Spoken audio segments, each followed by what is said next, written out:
right, so let's talk about feedback for just a minute, and then we're going to talk about um, multimodal, and then we'll finish with student relationships and check-ins and all that kind of stuff.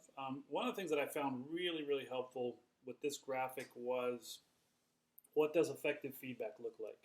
I think one of the things that I experienced in the spring was a lack of modalities, and now a lack of pathways to actually give feedback and get feedback from kids.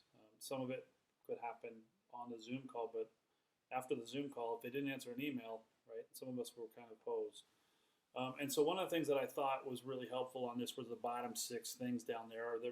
What are the ways in which I can get feedback from my students on what they're doing, what they need help with, what do we do next, all of those kinds of things.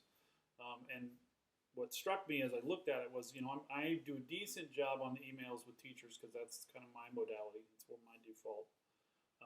And some with discussion. But the other 4 are not necessarily my strengths. And so that was really helpful to me to think about, you know what, I actually ought to pay more attention to this piece or to these pieces as ways for my students to give feedback to me and ways for me to contact and communicate with them.